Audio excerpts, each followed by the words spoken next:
frontier is defined as uncharted territory by land or ocean. Those who chart that territory tell a story. The past illustrates the blueprint for the present, how things are and how they've evolved. From land to water, we are challenged to border that new frontier, a frontier the outdoorsman knows like no other.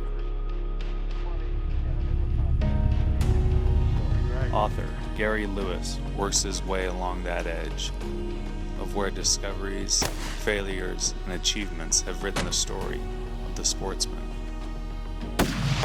Yes! Yes! From state to state, continent to continent, the stories told create the foundation of the present, and they lay the framework for the future.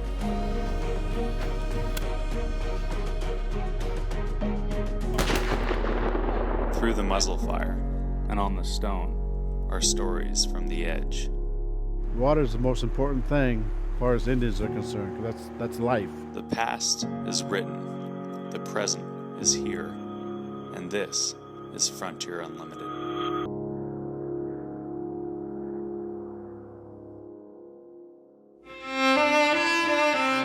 This season, Malheur and Harney counties are the hot spots.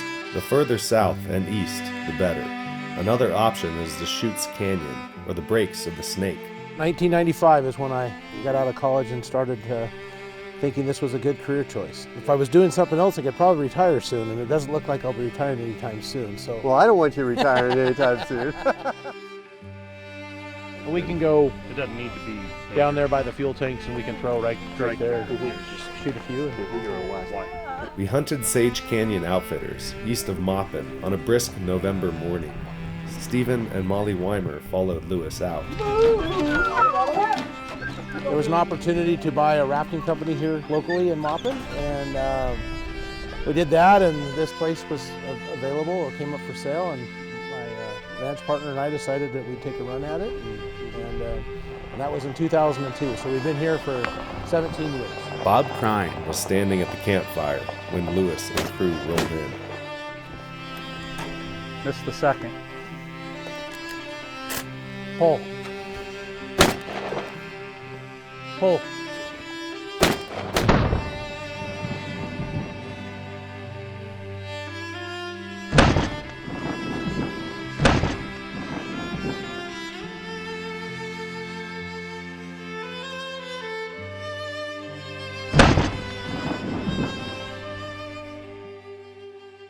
We're gonna try. I got it full. Okay, I'm ready. you're on fire. So when you say pull, you let that thing get out there. You just point the barrel at the Cheek right on the gun, so like Okay. that.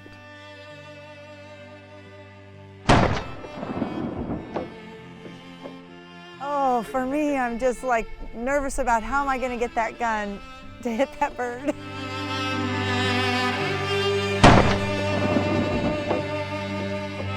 This is my first hunting trip, so I love it. It's great. Gary's dog's gonna be on the field and point, and we don't work for the police force. So policemen go like here, and go here. Hunters usually go here, and come here. So as you're approaching the dog, you don't want to do this. Because then if you trip and fall, Right. it's bad stuff.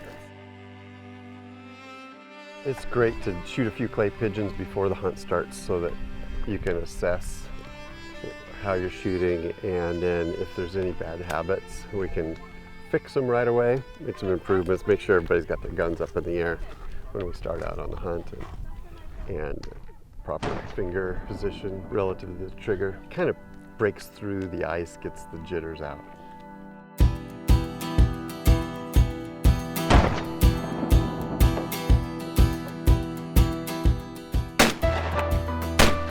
Nice, good job.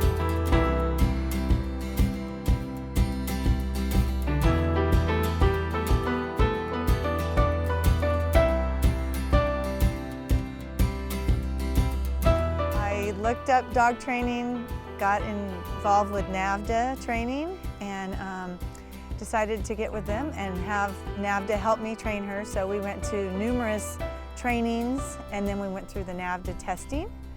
And it was a great experience. She learned a lot. I learned a lot because I had never trained a dog before.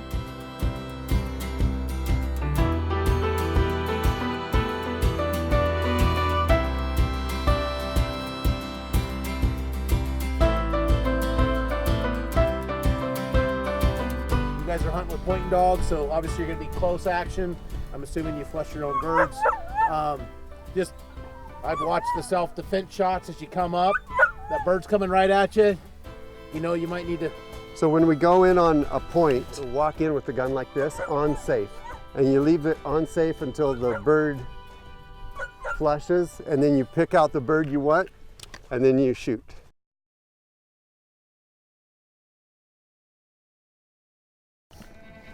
Crine sketched the hunt for the crew. Down a canyon, along a creek bed, to the old homestead. They followed their dogs into the edge of the burn. Maybe after we let them go here, then one of us can go across the creek. Wait.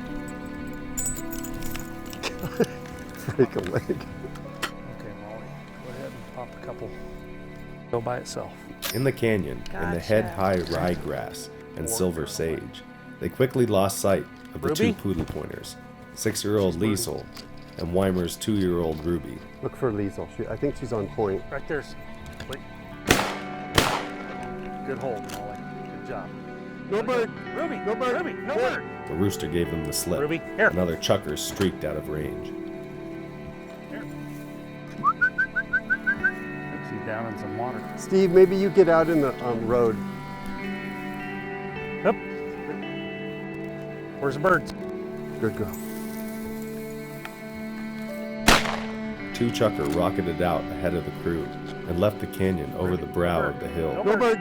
No bird. We could ease up there. Yeah. One, you guys stay down low. I could ease up there. Let's do that. More than likely, it's going to fly right down. Yeah. Or it's going to run. And then after we do that, then let's kind of circle back and come back this way. Okay. Here. We saw a rooster hit underneath that rim rock right there, so we're going to let Steve go up there with Ruby, and then we'll just wait. Sometimes we walk a little too fast, and then we go past the birds, and so this is really thick cover. We gotta go a little slower, I think. There we go. Come here, girl. No bird.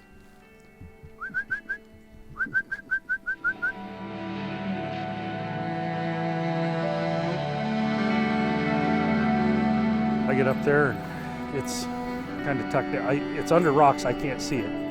It takes off, so I take a quick shot, hit the tail feathers, and it just blew out of there. This was Liesel's 6th hunt of the season, and it had been 8 months since Ruby had been in the field.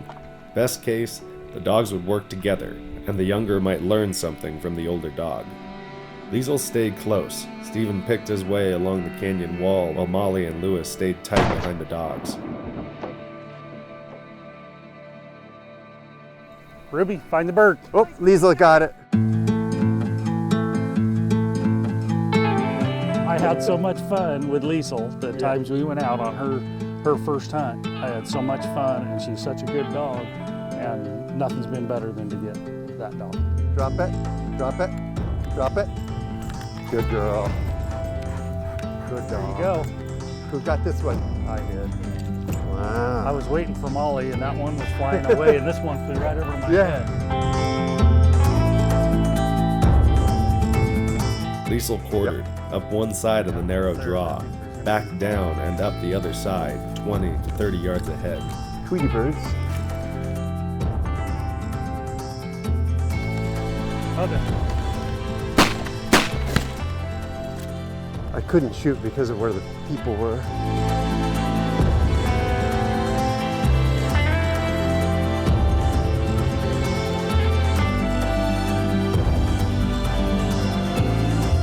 That one came right out of here, went straight at us, went straight at Molly, and then out over Steven. I think it got away. That was a bomber.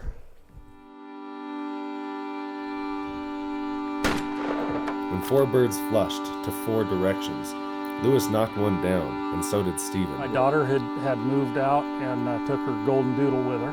Yeah. So we were dogless. So we went ahead and got a poodle pointer, and I wouldn't trade it. Fixed in memory All right. is the picture of a young black poodle Excellent. pointer, rock solid, with Liesel locked up, honoring the younger dog's find. Liesel, here.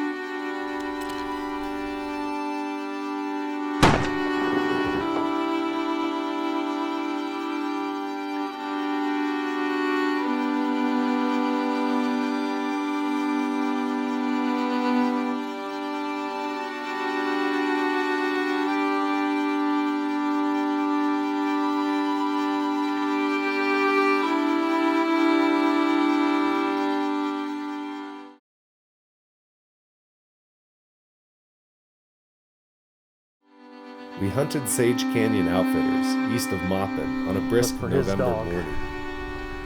Anything that goes to the left. Stephen and Molly Weimer followed Lewis out.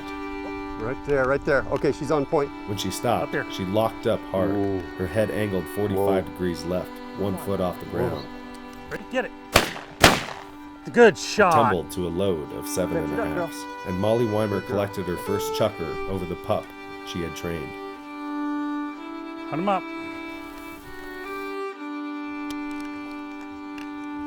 Up, swing. Liesel, here. Come on. Come on, Ruby. Let's go get a bird. Good girl.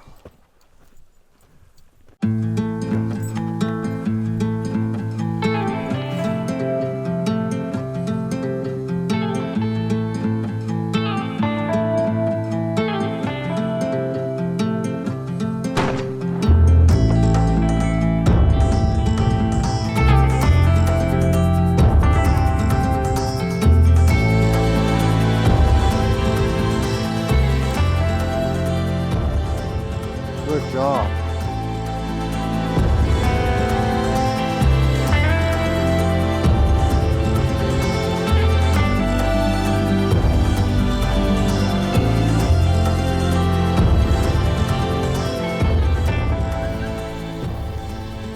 She's solid right there. Whoa, girl. Whoa. Whoa. Stay there. Nice shot, Still Gary. another one. Molly's ready.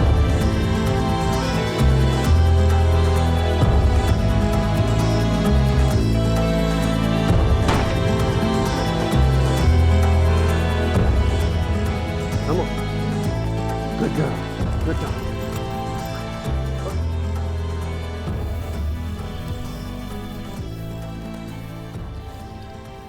Ruby.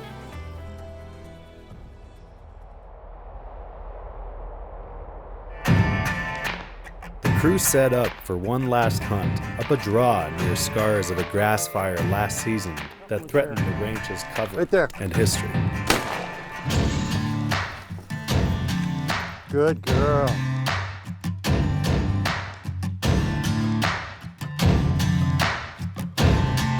Oh, yeah.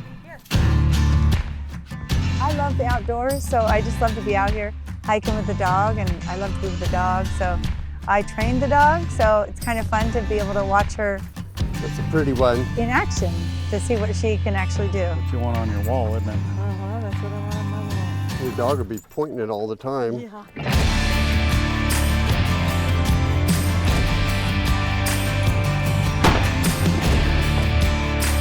Ruby and Liesel continued their streak, pointing and flushing birds that were determined to fight or flight.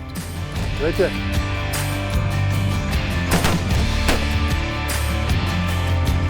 I think that's your bird there.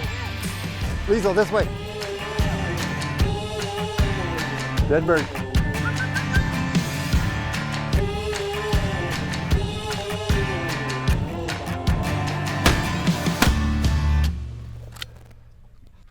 Trust the dog.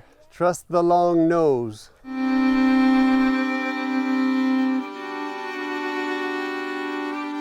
Okay, let's work our way up there. See if we can bump that bird. They were distracted by other birds.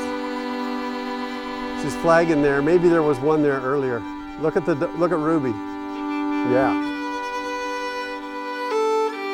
Liesel and Ruby worked up and down the slopes, pointing, flushing, and retrieving Chuckar.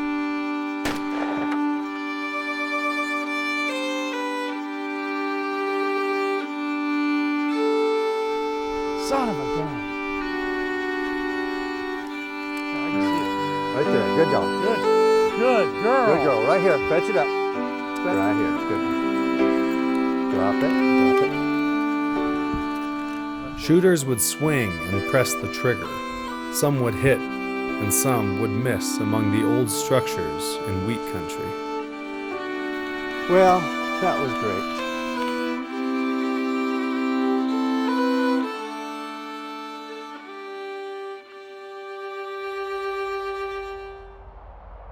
Headed north in the Ford, from Maupin to the Dalles, they passed fields planted to winter wheat. They checked in at Celilo Inn when headed for pizza at Freebridge Brewing, owned by Steve and Lori Light. Steve Light used to be a guide for trout and steelhead on the Deschutes River before he settled down and became a brewmaster. From brewing it to kegging it, 2 weeks, it's done. Lagers take a lot more time. There are very little hops in them to start with, so it's really important to have a high quality beer body to start with. And the lagering process is cold, and it just takes a little bit longer. It takes approximately 6 weeks to make a real qualified lager beer versus 2 weeks. So a small brewery like myself, it's a real crapshoot to put a beer in a tank for 6 weeks. And it might not turn out. I mean, that's the reality of it, because you can't just hide everything with, giant hops that the area is so well known for. But we knew that if we were going to bring in our local farmers, that we needed to create a beer that was familiar to them. They don't want 6.5% beers. That was just, they want to drink a bunch of them. And you buy half racks, cases of beer. So we had to produce a beer that was in that 4% range where they could actually have several of them. And also tying in some part of the agriculture that's in this area. So we were able to take the local soft winter white wheat and turn it into a beer. Now, once I was able to do that and prove to that segment that we could do this, they just fell in love with it.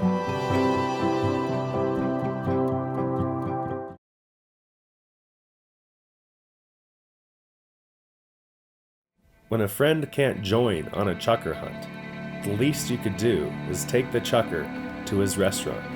Chef Ramsay at Jules in downtown Bend, Oregon, had prepared a meal to implement the Chuckar to the dinner table. You have that Chuckar. I have the Chuckar, but I cooked some Chuckar up today. So what we got here, we have everything ready for our one-pot meal today of Chuckar. And what we do in the culinary terms, we call it mise en place. And mise en place means everything in place. So we have our Chuckar clean, and we slice it in little strips. And we have chanterelle mushrooms, Oregon chanterelles, and these are pre-cooked with little shallots and butter. We got some shallots. We have some prosciutto, some basil, garlic, peas, walnuts, black pepper, butter, and heavy cream, some bow tie pasta, and chicken stock. Preheat the pan a little bit. We're going to add a little olive oil so the butter doesn't burn. If you add straight butter, it tends to burn faster. So the prosciutto here, I'm going to crisp up the prosciutto. We're going to use this in the end as a garnish over the pasta. It's going to get kind of nice and crispy. And we're going to garnish our plate with it. Prosciutto is really lean and it won't take long. It'll add flavor to the bottom of the pan. So we're going to pull the prosciutto out. A lot of people say, the hunting game, Chuckar, pheasant. The thing about it is that people have to understand what they're working with. It's very lean. So bacon is a good substitute. Butter, cream, it's so lean that you really have to kind of cook it with some fat to kind of penetrate, keep it moist, and then know the cut. You can't, for instance, take the leg and put the leg in a pan and sear it or grill it. And we try to keep our pieces all even size. We're not going to use all this garlic. We're going to use a couple, like about a good tablespoon in there. It moves fast, and if you walk away from it, the garlic burns. And if the garlic burns, it gives a bitter taste to the sauce. So we're going to add our chanterelle. And another thing too is you have a little bit of meat chucker, pheasant, whatever. Adding mushrooms, chanterelles are optional. You can add button mushrooms, you can add morel mushrooms, and you can omit the mushrooms if you want. I like to kind of do it, it kind of makes the dish go a little bit longer, different textures. When you get like big and heavy like me, you can't chase those chucker, you only get 2 or 1. You can stretch that, you want to stretch that meal. Those mushrooms can't get away from it. You can do a little salt and pepper. We're gonna do about a cup of chicken stock. Heavy cream. You'll notice we're gonna bring it to a boil. Don't worry about getting too runny because once you have your pasta, the starch in the pasta will also thicken up a little bit more. This basil. You know, the cooking is the saying too, add as you go. You can add it. If you put everything in there too much, a lot of times you can't take it out. And what we say, like in the cooking term, recipe is just a guideline. It's really a guideline for what you're doing. You can look at it as a guide, you can kind of adjust as you go. There's just something that is right about putting peas in a chucker dish. Right? And I don't like peas in just about anything else. Oh, okay. But you know, it just makes so much sense going in here, you know. Yeah. Because of what that you find that they're eating right. when you find them out there. This is a dish we do at camp a lot. Chucker camp or grouse camp. It's kind of our signature fall dinner around the campfire. This is almost like having you out there on the hunt. Right? You were supposed to be there. I know. I'm glad we're here now. It hurt me, Gary. It hurt me. I know. We don't want to take away too much from the chucker. Because let the chucker stand out.